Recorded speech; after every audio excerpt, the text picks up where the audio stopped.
Bismillahirrahmanirrahim. Assalamualaikum warahmatullahi wabarakatuh. Inilah highlight inti dari video kali ini. Allahumma sholli ala sayyidina Muhammad. Alhamdulillahirabbil alamin.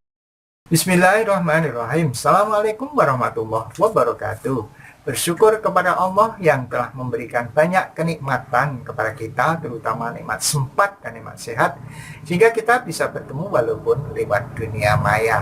Ini tidak kebetulan, tapi memang sudah diatur oleh Allah, dan mudah-mudahan banyak manfaatnya.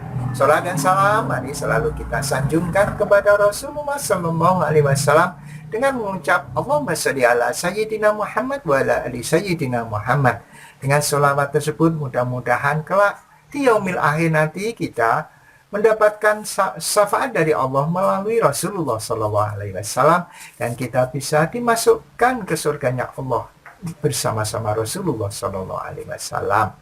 Video yang ke 197 ini adalah solusi bagi Anda yang sering ngompol. Ya, ini sangat mengganggu ya. Tapi sebelumnya saya sampaikan quote-nya terlebih dahulu. Seorang lelaki pernah berkata kepadanya, yakni kepada Yahya bin Muaz, "Sesungguhnya engkau benar-benar menyukai dunia." Ia pun berkata, "Di manakah orang yang bertanya tentang akhirat tadi?"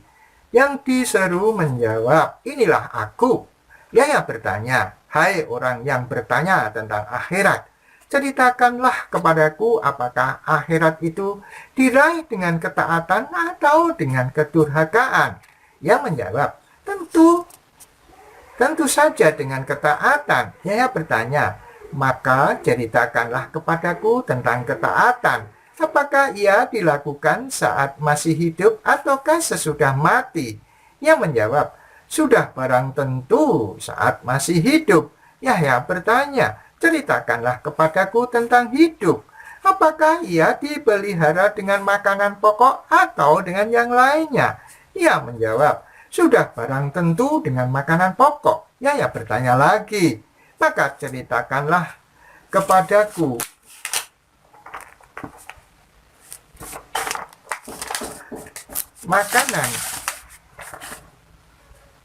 makanan pokok apakah ia berasal dari dunia atau dari akhirat?" Ia menjawab, "Tentu saja dari dunia." Yahya akhirnya berkata, "Maka bagaimanakah aku tidak menyukai dunia yang telah ditakdirkan bagiku di dalamnya? Ada makanan pokokku yang dengannya aku dapat hidup untuk menjalani ketaatan yang menghantarkan diriku meraih pahala akhirat." Akhirnya lelaki itu berkata, "Aku akui bahwa hal tersebut merupakan makna dari sabda Nabi Muhammad SAW yang mengatakan, sesungguhnya di antara keterangan itu ada yang benar-benar memukau bagaikan pengaruh sihir. Biarkanlah aku memujuk kecintaanku dari semua sisi, karena aku tidak dapat menemukan jalan lari darinya. Dia telah membebankanku pada seluruh anggota tubuhku hal-hal yang tidak sanggup dipikulnya, karena rahasiamu tersembunyi di dalam rongga tubuhku. Ya, jadi dalam menghadapi menangkap dunia ini kita harus arif dan selalu berpegangan kepada Al-Quran dan hadis Rasulullah SAW. Mudah-mudahan Allah memberikan kekuatan kepada kita.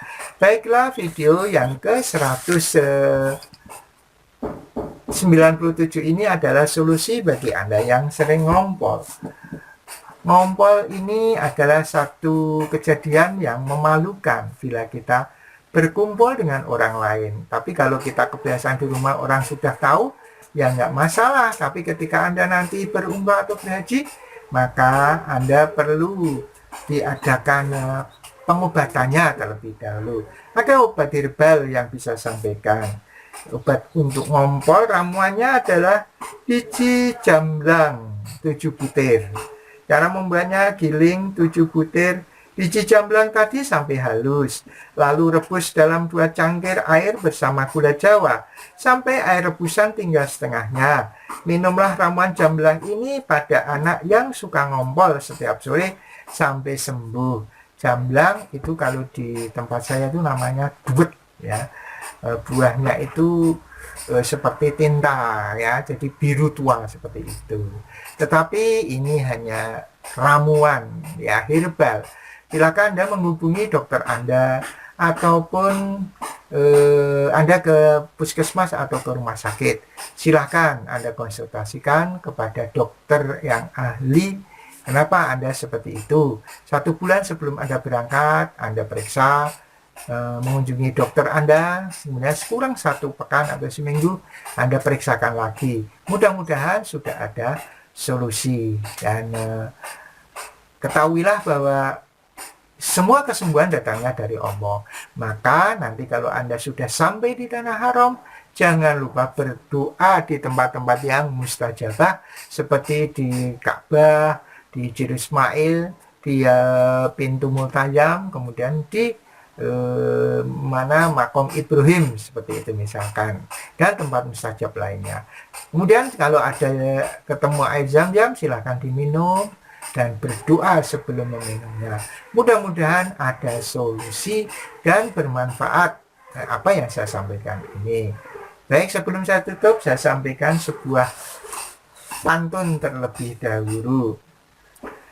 Tiada boleh menetak jati, papan di Jawa dibelah-belah.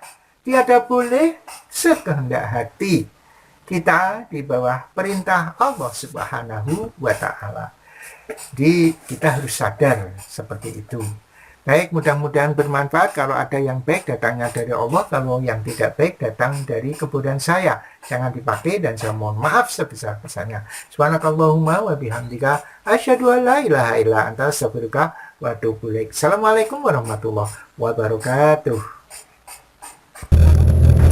Bismillahirrahmanirrahim. Assalamualaikum warahmatullahi wabarakatuh. Bismillah, alhamdulillah, la haula wa la quwata illa billah. Alhamdulillah kita bisa berjumpa walaupun lewat dunia maya. Salawat dan salam marilah selalu kita sanjungkan kehadirat Rasulullah Sallallahu Alaihi Wasallam, Rasul pilihan Allah yang telah membawa kita minadul mati lanur, dari alam kegelapan menuju alam terang benderang. Mari kita awali dengan bacaan basmalah. Bismillahirrahmanirrahim. Kita tahu bahwa semua umat Islam tentu mau melihat atau mengunjungi tanah suci untuk berziarah ya ke makom Rasulullah SAW, dan juga untuk melaksanakan rukun Islam yang kelima, yaitu ibadah haji. Kita semua yakin dan percaya bahwa tanah suci merupakan anugerah bagi Allah untuk manusia, di mana merupakan satu wahana ya pertemuan umat Islam seluruh dunia saat itu. Kita semua tentu akan ingin sekali mengikuti kegiatan itu berupa haji. Kalau toh tidak haji karena terlalu lama untuk menunggunya, mungkin kita bisa berumroh ya. Kemudian kita juga tahu bahwa tanah suci ini banyak keajaiban di sana, banyak hal-hal yang di luar nalar begitu, tetapi itu semua adalah atas izin Allah Subhanahu wa Ta'ala. Oleh karena itu, kesempatan ini saya akan menyampaikan beberapa kisah, beberapa hal yang terjadi yang merupakan keajaiban dan hal-hal yang menarik yang terjadi di tanah suci, yang merupakan testimoni dari apa yang saya alami, dan juga dari referensi yang pernah saya dengar, saya baca, kemudian saya ulang kembali untuk menceritakan di sini. Tentu saja ini masih banyak kekurangan ya, tidak seindah apabila Anda bisa berkunjung ke tanah suci sendiri, tapi setidaknya mudah-mudahan memberikan motivasi akan kerinduan kita, terutama bagi yang belum pernah, yang sudah pernah ke sana pun sangat rindu ya untuk bisa hadir di tanah suci kembali ya. Yang saya hormati para pirsawan semuanya, jadi tujuan saya untuk mengunggah ini adalah untuk membunuh lupa, biar waktu yang ada pada diri saya setelah pensiun ini masih memiliki manfaat bagi orang lain, sehingga saya membuat konten ini.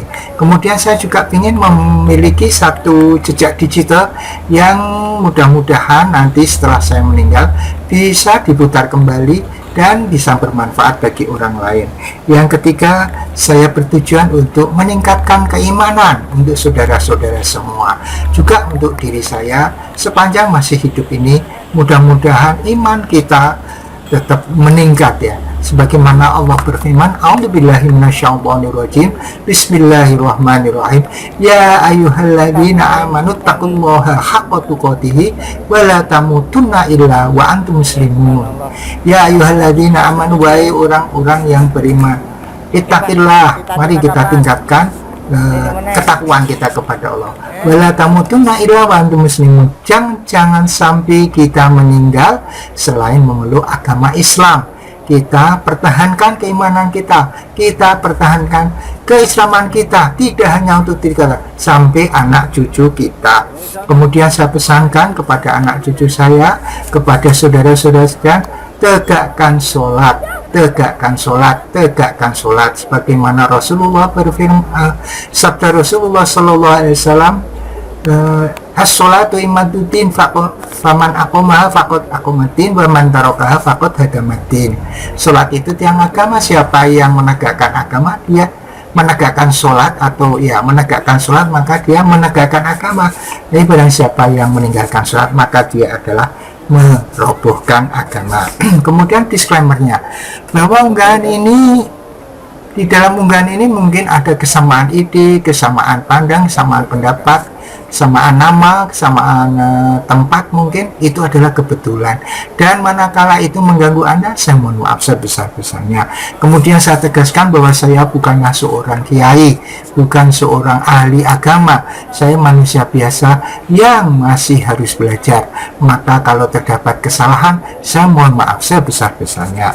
Yang ketiga, mungkin judul dan caption di thumbnail video ini atau keterangan di description mungkin berbeda dengan apa yang ada di sini. Saya mohon maaf sebesar-besarnya. Yang keempat, bahwa unggahan ini saya khususkan untuk anak cucu saya, keturunan saya, keluarga saya. Tetapi manakala Anda yang di luar keluarga saya mau mengikuti dan mau selalu menyimak channel ini, video ini, saya ucapkan terima kasih. Mudah-mudahan bermanfaat bagi Anda dan sekeluarga. Yang kelima, bahwa unggahan ini sifatnya itu masih subjektif, masih banyak kekurangan. Oleh karena itu perlu disempurnakan. Bila ada yang lebih, pakailah, itu datangnya dari Allah. Tetapi bila ada yang kurang, itu adalah dari kebodohan saya, maka maafkanlah. Maka sebelum saya tutup, saya doakan mudah-mudahan kita semua diberikan keberkahan, diberikan kesehatan, diberikan perlindungan dari Allah Subhanahu wa Ta'ala. Dan di samping unggahan ini, saya juga memiliki video-video yang lain yang bisa Anda simak setelah ataupun di video ini, yang bisa Anda tonton setelah ini. Mudah-mudahan bermanfaat. Assalamualaikum warahmatullahi wabarakatuh. Muhammad, Allahumma sholli ala Sayyidina Muhammad.